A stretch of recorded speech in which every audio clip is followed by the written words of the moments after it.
இந்த அணிசேரா கொள்கையில இந்தியாவோட நிலைப்பாடு என்னவா இருக்கு? ஏன்னா பக்கத்து நாடுகள் கூட நம்ம இந்த போர்ல வந்து நம்மளை ஆதரிக்கல, இலங்கை உட்பட எந்த நாடுமே வந்து ஆதரிக்கல.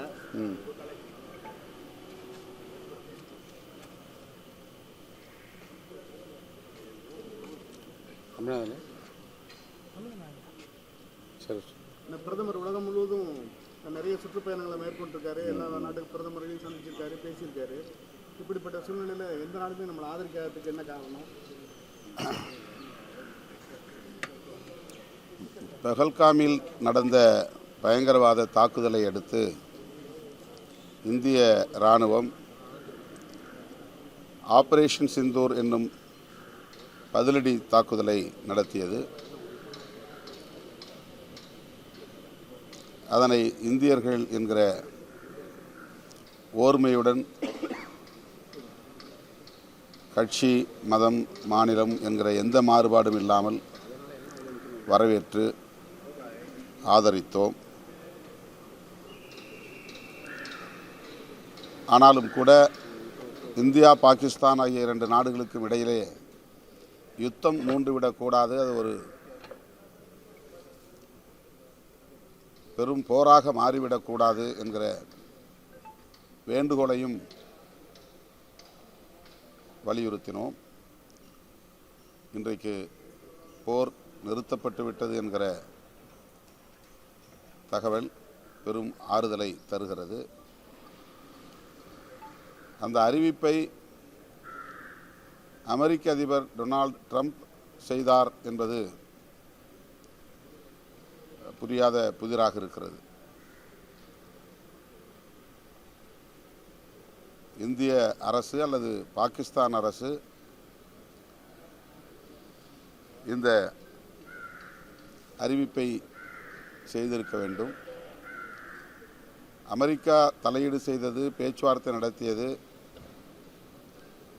என்பதை நாம் வரவேற்க கடமைப்பட்டிருக்கிறோம். என்றாலும் கூட இந்த இரண்டு நாடுகளுக்கு இடையில் சமாதானம் வேண்டும், நிரந்தர தீர்வு வேண்டும் என்று இந்தியர்கள் மட்டுமல்ல, ஜனநாயகத்தின் மீது நம்பிக்கை உள்ள, உலகளாவிய அளவில் ஜனநாயகத்தில் நம்பிக்கை உள்ள அனைவருமே விரும்புகிறோம். அதுதான் நம்முடைய எதிர்பார்ப்பு. அந்த வகையில் இந்த போர் நிறுத்தத்தை நாம் மகிழ்ச்சியோடு வரவேற்கிறோம். ஆனால் இதற்கு ஒரு நிரந்தர தீர்வு தேவை. இரண்டு நாடுகளுக்கு இடையில் சுமூகமான பேச்சுவார்த்தை தேவை. ஒட்டுமொத்தமாக பயங்கரவாதத்தை துடைத்தெறிய வேண்டும் என்பதில் இரண்டு நாடுகளுமே உறுதியாக இருக்க வேண்டும். பயங்கரவாதம் தலை தூக்கினால் இந்தியர்களுக்கு மட்டுமல்ல, அனைவருக்குமே பெரும் தீங்கு விளையும். ஆகவே பயங்கரவாதத்திற்கு எதிரான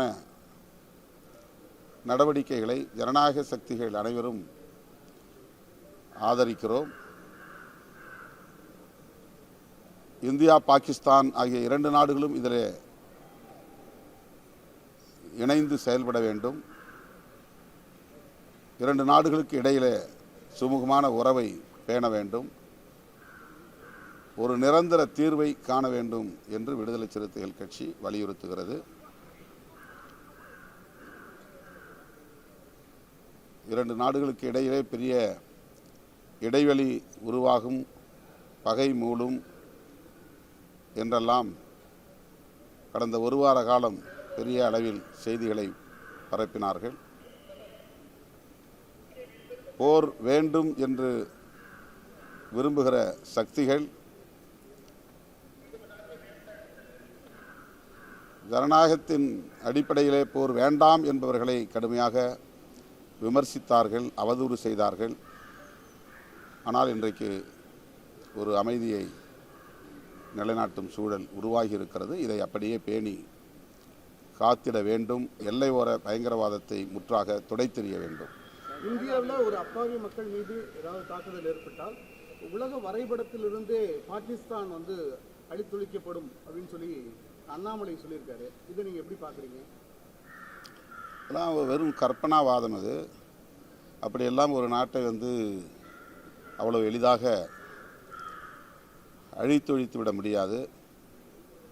நாடு இல்லாமலேயே பயங்கரவாதம் என்பது தலை தூக்கி இருக்கிறது. இயக்கமாக இருந்தாலே அவர்கள் ஒரு நாட்டுக்கு எதிரான போரை தொடர்ந்து நடத்த முடியும் என்பதற்கு பல சான்றுகளை நாம் சொல்ல முடியும். அகண்ட பாரதம் என்கிற செயல் திட்டத்தின் அடிப்படையில் பாஜகவினர் இப்படி சொல்லிக் கொண்டிருக்கிறார்கள். பாகிஸ்தானை இந்தியாவோடு சேர்ப்பது, ஆப்கானிஸ்தான் வரையிலும் அகண்ட பாரதம் அமைப்பது என்றெல்லாம் இவர்கள் தங்களின் இந்துத்துவ அஜெண்டாவிலே வைத்திருக்கிறார்கள். அந்த அஜெண்டா அடிப்படையில் தான் போரை விரும்புகிறார்கள் அவர்கள். பாகிஸ்தான் ஆக்குபைடு காஷ்மீர் என்கிற அந்த பகுதியை மீட்க வேண்டும் என்பது ஒரு கருத்து. ஆனால் ஒட்டுமொத்த பாகிஸ்தானையும் இந்தியாவோடு சேர்ப்பது, ஆப்கானிஸ்தான் வரையிலும் அகண்ட பாரதத்தை அமைப்போம் என்று சொல்லுவது 21ஆம் நூற்றாண்டில் அவ்வளவு இலகுவான ஒரு செயல் அல்ல. அந்த நாட்டையும் ஆதரிக்கிற பல வல்லரசுகள் உண்டு. எனவே போர் வேண்டாம் என்பதுதான், உலக அமைதி தேவை என்பதுதான் வெகுமக்களுடைய விருப்பம். காஷ்மீர் போன்ற எல்லையோர பகுதிகளில் வாழ்கிற இந்தியர்கள் கூட அமைதியை விரும்புகிறார்கள் என்பதை நாம் மறந்துவிடக்கூடாது. நாம் வெகு தூரத்தில் இருக்கிறோம், எல்லைக்கு அப்பால் நீண்ட இடைவெளியில் இருக்கிறோம். எனவே நாம் எல்லாம் மகிழ்ச்சியோடு போரை வரவேற்கிறோம். ஆனால் எல்லையோரத்திலே இருக்கிற பொதுமக்கள், இந்தியர்கள் எப்போதும் அச்சத்தில், பீதியில் இருந்து கொண்டிருக்கிறார்கள். அவர்கள் போரை விரும்புவதில்லை. எனவே இப்படிப்பட்ட இந்த கூற்று உலக அமைதிக்கு எதிரானது, சமூக அமைதிக்கு எதிரானது. புதுக்கோட்டை வடகாட்டில் தேர் வடம் தொடு உரிமையை குறித்து நீங்கள் உண்மைக்கு புறமான தகவலாக சொல்லியிருக்கீங்கன்னு சொல்லி கம்ப்ளைண்ட் கொடுத்துருக்காங்க. பொதுமக்களிடமிருந்து கிடைத்த தரவுகளின் அடிப்படையில் தான் நான் அந்த கருத்தை சொன்னேன். பாதிக்கப்பட்ட தலித் மக்கள் முத்துமாரியம்மன் தேர் திருவிழாவின் போது சாமி கும்பிட போயிருக்கிறார்கள். ஒவ்வொரு தேர் திருவிழாவின் போதும் அவர்கள் சாமி கும்பிடுகிற போது வடத்தை தொடுவது அவர்களுக்கான பாரம்பரியம். அது பாரம்பரிய உரிமை என்று நான் சொல்லவில்லை. அவர்கள் வடத்தை தொட்டு அதன் பிறகுதான் அது ஒரு முதல் மரியாதையாக அவர்களுக்கு அளிக்கப்பட்ட பிறகுதான் வடம் தேர் நகரும் என்ற பொருளில் நான் சொல்லவில்லை. ஆனால் தேர் வடத்தை தொடுவது எல்லோருக்குமான உரிமை. தலித்துகளும் அங்கே சென்று இருக்கிறார்கள். சிலர் அவ்வாறு சென்றபோது அவர்கள் விரட்டி அடிக்கப்பட்டிருக்கிறார்கள் அல்லது தாக்கப்பட்டிருக்கிறார்கள் என்ற தகவல் ஒரு தரவாக நமக்கு கிடைத்தது. காவல்துறை முற்றாக அதை மூடி மறைக்க முயற்சித்தது. பெட்ரோல் பங்கில் 2 தரப்பை சார்ந்த இளைஞர்களுக்கு இடையிலே ஏற்பட்ட தகராறு தான் இது, கோயில் தகராறு இல்லை என்று சொன்னார்கள். அடைக்கலம் தந்த ஐயனார் கோயில் என்ற ஒரு கோயில் அங்கே இருக்கிறது. ஆதி திராவிடர் சமூகத்தை சார்ந்தவர்கள் அந்த கோயிலை கட்டி வழிபட்டு வருகிறார்கள். அதை ஒட்டியுள்ள 1 ஏக்கர் பரப்பளவு உள்ள இடம் அவர்களின் பயன்பாட்டில் இருந்திருக்கிறது. அண்மை காலமாக அந்த இடத்தை பிற சமூகங்களை சார்ந்த இளைஞர்கள் ஆக்கிரமித்து விளையாடி கொண்டிருந்த நிலையில் வழக்கு பதிவாகி நீதிமன்றத்திலே விசாரணை நடந்து ஆதி திராவிடர்களுக்கு சாதகமான தீர்ப்பு வந்ததாக சொல்லப்படுகிறது. ஆனால் அந்த தீர்ப்பை நடைமுறைப்படுத்த காவல்துறை தயாராக இல்லை. இந்த முன்பகை ஏற்கனவே இருந்தது என்பதைத்தான் நாம் சொல்லுகிறோம்.